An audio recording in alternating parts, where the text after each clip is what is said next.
Tumi Mmope, known as Tums, the narrator on social media, kept people happy and entertained during COVID-19 lockdown when everybody was bored and confined and frustrated. Tumi used social media to entertain herself, and her videos turned her into an internet sensation. She's now been nominated for the DStv Content Creator Awards in the Alter Ego and Content of the Year category. And Tumi Mmope joins us this afternoon. Before we go there, Tumi, welcome and thanks so much for joining us. I think just to give a taste of those of us that are not on TikTok or are not familiar with your work, just for our viewers as well, to see the prowess that you have on social media. Take a listen to this. Matilda. There? Open Word 2. Excuse me, ma'am. No, we put them in Word 2. Excuse me. Yes, ma'am, just hold on. Excuse me, why are the kids in the boxes? Then try Word 4. Ma'am, excuse me. Excuse me. Hello. Yes, ma'am. Hey, can you see that there are kids in boxes? I see the kids are in boxes. But why? Where's this incompetence coming from? I don't have time for this right now. Hey, don't tell me about nothing. This is incompetence. Whoa, that's enough. That's enough. Why is that when nurses try to make a plan and improvise with the big VAT on head, us nurses are called incompetent? We are trying our level best with the big VAT on head. We take money from our own pockets to make sure that these kids are okay. Because the state is failing us. We don't want to fail the profession that we chose. But we chose to be nurses in South Africa. So I don't appreciate you calling us incompetent because we made a plan. If we don't do something, those kids will die in our hands. So please, that's enough. I'm going to report you to your manager. But yes. I gave you resources. Why are you putting children in the box? No, the resources never arrived. We are short with incubators. The kids need to be incubated immediately after birth. So we made a plan to ensure that there is enough circulation as soon as they are born. Out of all things, a box, but a box. What were we supposed to do? Wait for us to call. Now you ruined our image. Look at what people are saying now. Okay. Or your image. You are suspended, Sipa. Okay. You are suspended. Okay. Boxes. Sharp. Again, congratulations. So you're nominated for the DStv Content Creator of the Year Award. Congratulations for that. But I think you also touch on your art or artistry is purposeful, because the clip we saw is of a critical issue where there wasn't provision for infant or babies that were born and had to be accommodated in boxes. How do you start off in deciding that you're going to create or become a content creator? I consume a lot of information, and I'd want information to deliver to me in a way I can understand. And this one in particular really touched me because we consume media, but we don't actually go back and ask people what's happening. And because I listened to the nurses that they're trying their level best, and I live in South Africa, I said, let me just shine something on their perspective and see what's going on, because they really did try their best. Yeah. And just besides being a conscientious South African, a patriot, what is your background in terms of be it media or even in the creative space? I'm a marketing strategist by profession. I'm a marketing manager, 9 to 5, so I only get a chance to do my content creation during tea breaks. And I've been in marketing for over 10 years. And TikTok specifically and content creation, I can do it without limitations. And that's why I go into content creation to create media that is consumable, that has no limits, and that is a voice of the consumer. Yeah, and the third process that goes behind it, obviously you would apply your skills as a marketer in terms of what would appeal to the target audience, what is the catchphrase or the hook. How do you go about creating the content or planning? I stay in my mind a lot, so I boil the ocean. I'm always thinking, constantly thinking, and it can be just walking in the kitchen and I'm listening to the news and I'm like, oh, I need to touch on that. And I don't give myself guardrails and say, no, I'm not going to talk about this, I'm not going to talk about that. If I feel it and if I'm passionate about it, I pick up the phone and I create the content. Yeah, and the impact and maybe reaction from your followers in them via the comments of towards your content, has that been also at a level where it's taking the discussion further so that, you know, we can try and change or re-engineer the society we live in? Yes, my community is quite an amazing group of individuals. They are encouraging, they give feedback. And when I put a piece of content out there, I am looking for feedback. So there are things that I get wrong in terms of accents or something I say that is wrong. But if I don't know if I'm wrong, they are there to educate me. So it's an exchange of information where I give them the content and they also teach me at the same time. Yeah. Yeah. And you chose to go into almost current affairs as opposed to, you know, stints or skits that Yes. people often do. And social media allows you to define what your brand or your niche will be. Yes. So are you generally a serious kind of person, or is your content also a little bit diverse? It's diverse, but it's more, I call it educom, so it's educational comedy. I ensure that I deliver purposeful but yet educational. So when you leave my page, you should learn something, whether it's current affairs or an experience that we're having, or it's about cars, a sectional title living.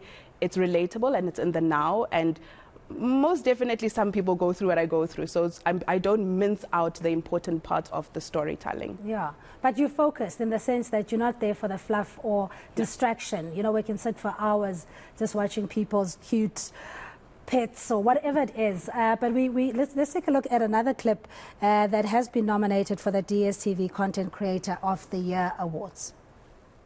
Excuse me, you need to adhere to complex rules. You're not going to just take some pre-owned solar panel and then it's stripped. Me, naizamba. Milomo yake dry, your lips are dry, bam. Bamba. Let me do my work. No, okay? but Let what me do my work are you doing? What you're doing is Let me do my illegal. work. I'm going to force you to Where on earth did you get the solar panel from? Yeah, but the panel is from my sister in the RDP. I take the RDP solar panel and put. This is not following the right procedure. Vusi, get down. Get down now. Sebenza lapho vusi, sebenza ungamameli umlungu. Sebenza. Manje nifake sona panel at 2 degrees. Anazi ukuthi mina nenzeni. Get down now. Excuse me. What do you know? Dlamini, you can't do this. You can't put that on a panel. What's the issue? That's the issue. Is that it's pre-owned. Nifake left Put or this on a panel. nifake right. The issue is not that it's pre-owned, okay? The issue is that we don't know what type of solar panel is it. We don't even know the location where you're putting these solar panels, okay? Vusi, the gardener Vusi. I have seen it all in 3D. I have a solar panel that is pre-owned, affirmatively repossessed in some township in Chochanguve, and they're installing it in a complex. I have seen it all. This is just a disaster. What's next? Can anybody brief me on what's next? Nia, climb off. Climb off now. Climb off now. Mina ningazi ukuthi nifake 22 degrees or anazi ukuthi nenzeni. There's a few considerations that you must think about, okay? The structural integrity, okay? We need to make sure that the solar panel you're putting in has insurance. Did you think about insurance? Or you're just hoying in a solar panel? You see the problem is that sectional titles want to control us. Just because it comes from an RTP and is pre-owned, it has structural integrity of the complex. Climb off now. Climb off now. Put the solar panel. Jy soek insurance for a solar panel, okay? We need to know that you're taking the solar panel and buying it from the list of preferred suppliers, not just taking it from Chochanguve and putting it in a... Vusi, climb off.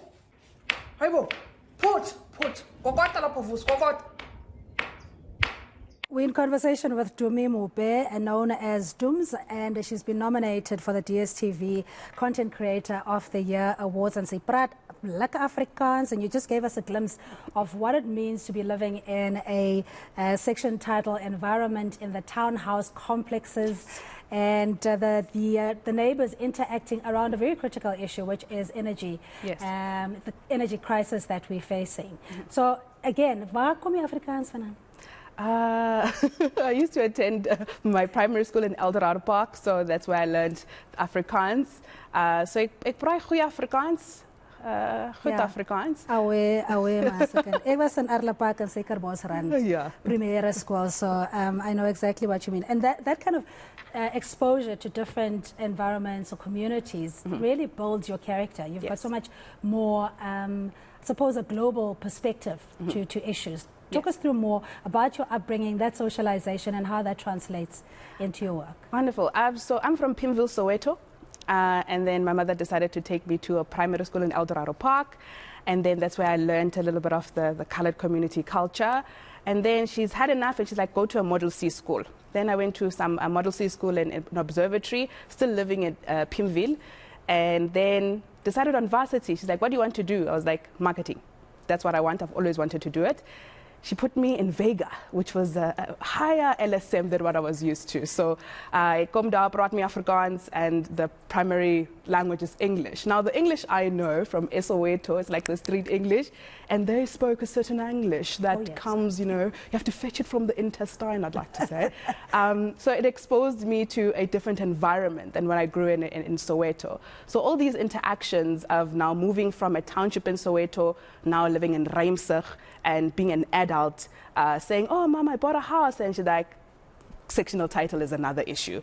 And I just go in and I learn. And I've taken all my life journey as an experience to learn different cultures and where I am as an adult, because I'm also still maneuvering through the world. But yeah. And your story, your rich story is very impactful, and especially under COVID-19, the harsh period that we've gone through, keeping people informed and also entertained. You're almost like the Madea of TikTok, because you play all these characters at once. So when you create it, you have your wardrobe planned out and you say you're going to be, I don't know, neighbor who lives at unit number 7. We'll call her Charmaine for the purpose of this exercise.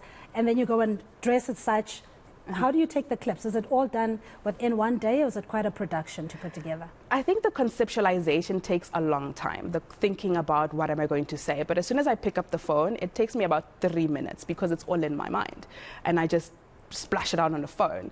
I play with different accents. So ek praat Afrikaans met Mr. Murray and I fetch like, if I'm going to speak like Oom Murray. And I narrate and I switch with Annelie and it's instant. I can switch it on and switch it off instantly.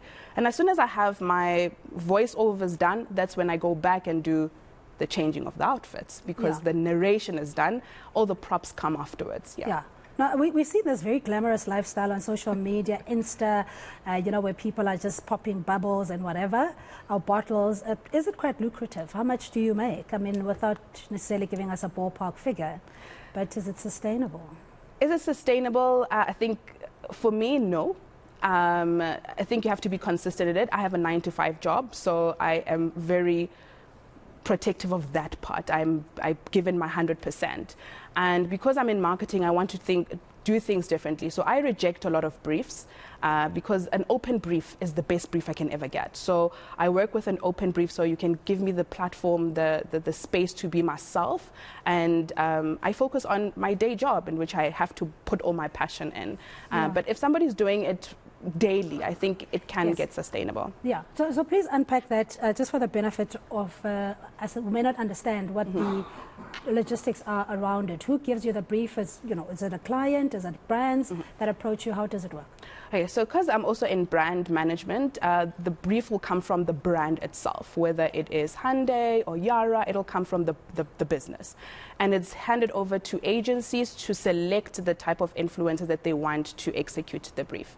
Now, sometimes that brief comes in and it says, I want you to talk about these benefits, and it's very restrictive of what you can do. And content creation is a different space that if you don't understand that content creator and you're forcing them in a box, you won't get the best result from that content creator. So an open brief is the best way to go. Okay, before we let you go, how do people vote for the DStv Content Creator of the Year Awards, and when are the awards taking place? Okay, the voting has closed, so thank you for all of the votes we've gotten this far.